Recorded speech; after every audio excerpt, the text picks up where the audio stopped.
2K Games fires studio head Michael Condrey after disappointing Project ETHOS reveal. Grae, have you seen Project ETHOS? No, I only found out about the game. When was it first revealed? It was like last year. I have no idea about this game. So basically, I believe it is a looter shooter, like and then you're supposed to like rescue them. Like it's like a looter shooter, and then they rescue you and stuff like that. But it's basically in a short, it's Concord 2.0. Okay, yeah, that's how Endymion described it also in his video. Yeah, but apparently, the guy got fired. The director got fired because of the overwhelmingly negative reception. But is it still ongoing? Is the game still ongoing, or did they can the game? I just know that it didn't do good. I'm not sure, to be honest with you.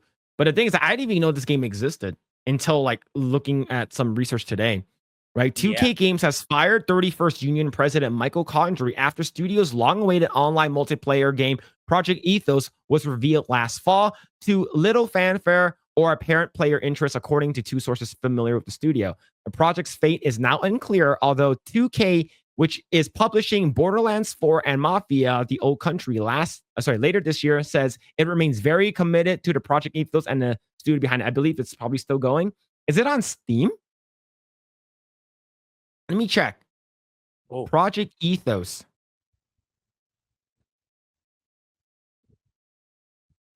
It is. They better not be. Okay, they better not be charging $40 for. Okay, so it looks like it's. I don't think it's live anymore. Right. So over here, let me bring it up. So I believe Twitch stats. This is the Twitch stats. It got 92,000. I'm not sure if this is live, but like this is only like I don't think it's a live game right now. But whatever it is, I can't find any more on it.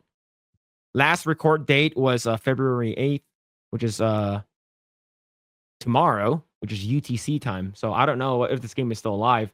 But the reason why I want to talk about that is because like they let go of the studio head, which is really weird, right? But if you actually go into 31st Union, you're like, what is 31st Union? I don't know what that is, right? So I'm in their website right now, 31st Union, and if you go down, it says right up here, who we are. With locations in San Francisco Bay and Valencia, Spain, 31st Union is a studio formed with a common purpose of crafting highly engaging entertainment and a commitment to putting players first. We are an association of game makers driven by passion for our art and inspired by a culture of inclusivity. I'm going to zoom in a little bit. Inclusivity. Okay. Players first and inclusivity are not supposed to be in the same paragraph. That's what I think. Man, there it is. You have to choose one, man. It can't be both. It cannot be both. Yeah, and to build games that thrill players everywhere, we cherish our studio independence from autonomy and value collaborative support and incredible perks of Take-Two Interactive. One of the world's leading interactive entertainment companies. From the beginning, we have been different kind of team, grounded in our values to inspire and nurture the spirit of development and create an environment for us to do the best work for our careers. Every day, every developer and every action is in service of reaching our true potential and bringing our shared vision to life. Now, if you actually go to Take-Two Games, this is Take-Two right over here. This is Take-Two. And Take-Two, what do they work on? They basically work on stuff with Rockstar, 2K, and Zynga. And but the thing is, I want to see some of their stuff. Right over here. You see that right over here? What does it say on the top, Grae? Diversity statement. Yeah. Take-Two diversity statement.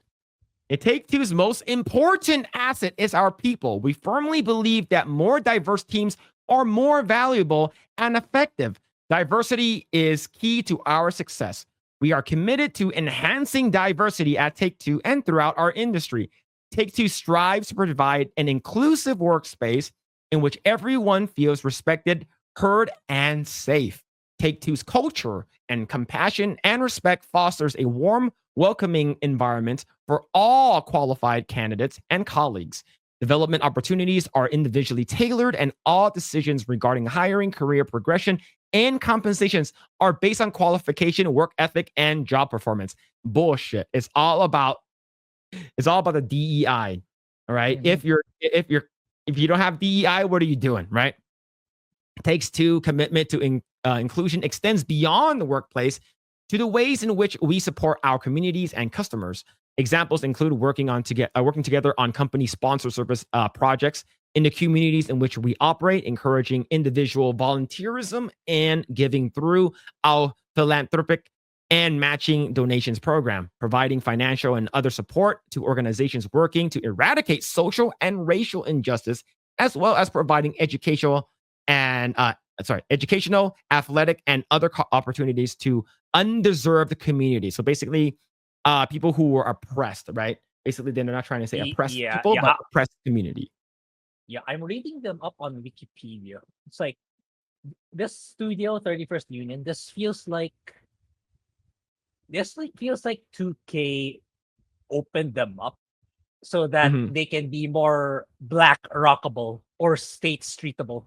Oh, come on, give your DEI funds to us. We have a super woke studio. This is what it feels like to me reading their studio description, because like they've been around since 2019. Mhm. Then on 20, like it was first named 2K Silicon Valley. Then on 2020, that's when they changed name to 31st Union. So this feels like oh, like DEI on overdrive, so that they can get that DEI money. Yeah. Hence why their branding's like that. Yeah. Well, anyway, yeah. I don't think they're Yeah. gonna See.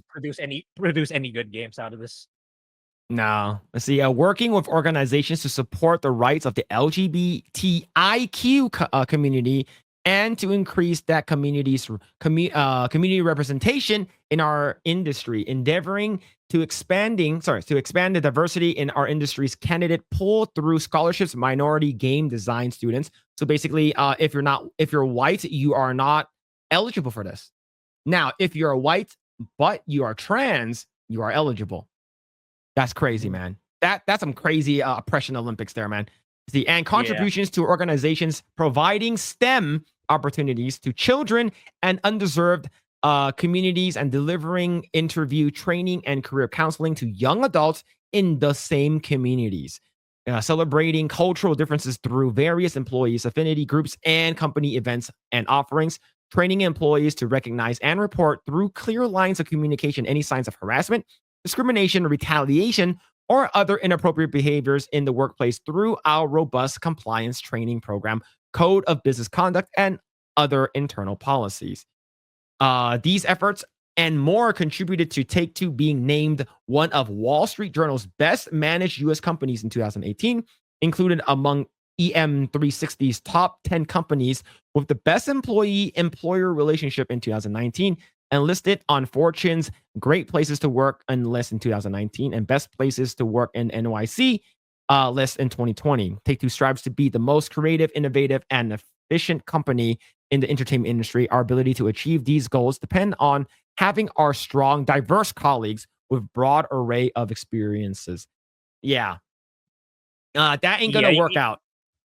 Yeah. You know what this reminds me of after you reading this entire thing? This is like Take Two's equivalent of the same studio by Bandai Namco, the one that made Awakening 9. This feels Mhm. like their version of that. It's like it's full of they haven't even made a single game, right? That hasn't been released in the market.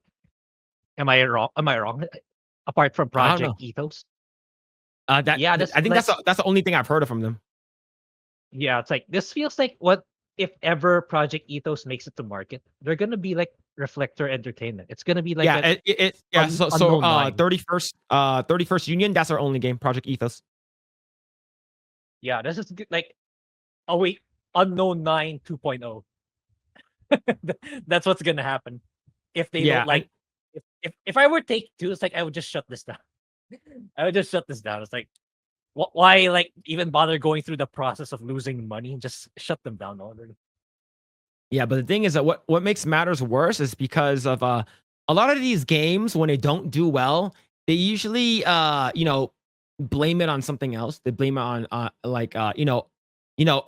Project Ethos isn't doing well, so we're gonna fire the studio head. Oh, this game isn't doing well. We're gonna blame it on the fans. We're gonna blame it on people who are review bombing, or better yet, Dragon Age: The Veilguard isn't doing so good is because it would have sold better if it was a live service game. They can't use that excuse in Project Ethos because it is. It is a live. Yeah, even if your game sucks, it sucks. All right, just you blame the studio, blame your own studio heads. This is wild, man. Players increasingly seek shared world features and deeper engagement. No, Dragon Age: The Veilguard just suck monkey dicks. Yeah, that's why I couldn't bring my. I'm playing the game super slow. It's super boring. It's incredibly boring to play. Like I'm not even listening to the dialogue. I just open up a YouTube channel listening to the latest news while playing Dragon Age: The Veilguard. That's how boring it is. Like if it's like a game that's super story heavy, I tend to just focus on the game.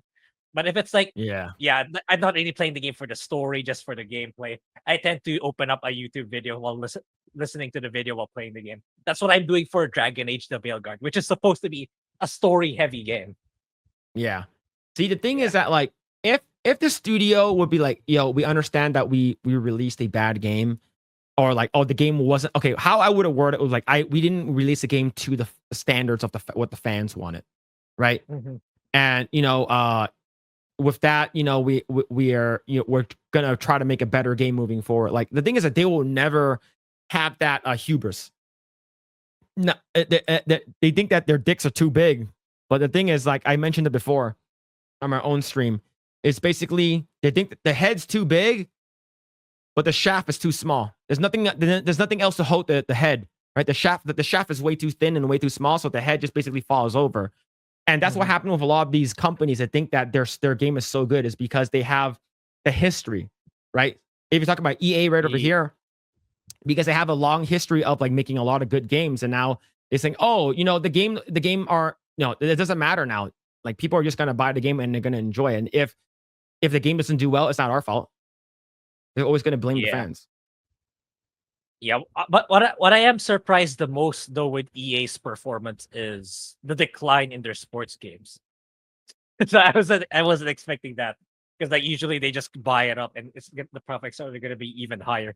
But it's a decline this time, even for the sports games. So that's something new. Maybe there's hope for the sports games genre. Okay, but I'm not hopeful. If we're talking about sports game, there are a couple of sports games that I want them to bring back. NFL, what's it called again? Blitz. They need to bring back Blitz. So NFL Blitz. They need to bring back SSX Tricky. Cool snowboarding game that you do crazy tricks. NBA Street. Bring all those games back. It'll be pretty cool, right? And then if you're talking about even games like Tony Hawk, like skateboarding game, I'm pretty sure there's a niche for it. Like I'm pretty sure people will play it. But the thing is that now there's just people like 2K, people like EA, like they're all they're doing is just putting the same game out like a year later, charging $70 for it, expecting people will buy it. It's sort of like Nintendo and Pokemon. Oh, Pokemon Scarlet Violet is garbage, but people will still buy it. It's because the hardcore fan base. But now with this one, with what's it called, Dragon Age: The Veilguard, it's just like people are like, I'm done. I'm not gonna. I don't want to play this.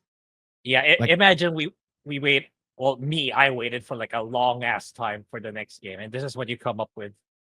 Really sad. It's like it's the exact opposite of Dynasty Warriors. Like that long wait, that long hiatus ever since Dynasty Warriors 9, which is garbage. It really made a huge comeback. It's back to being relevant again. I'll be breaking down the details of that one by tomorrow. Yeah. The crazy thing is that the best sports games that we've got in the past several years were like Mario Sports and stuff. That's the crazy thing, man. Like Mario Olympics basically destroys all of these other sports games, man. They need to become like more creative. Stop like regurgitating the same shit. If you're gonna do a basketball game, make NBA Street, make NBA Jam for like the current age. People will love that shit. But nope. Yeah. They're like, oh, we know It's- you guys like shit and you guys will eat it. Thanks for checking out this segment of the Project Eggroll podcast. If you like what we do here, please like, share, subscribe, hit the notification bell, and you will know next time when we go live. We do go live every Saturday at 8 p.m. Once again, we are just getting started. Tons of more video to come. Thanks, and we'll see you guys next time.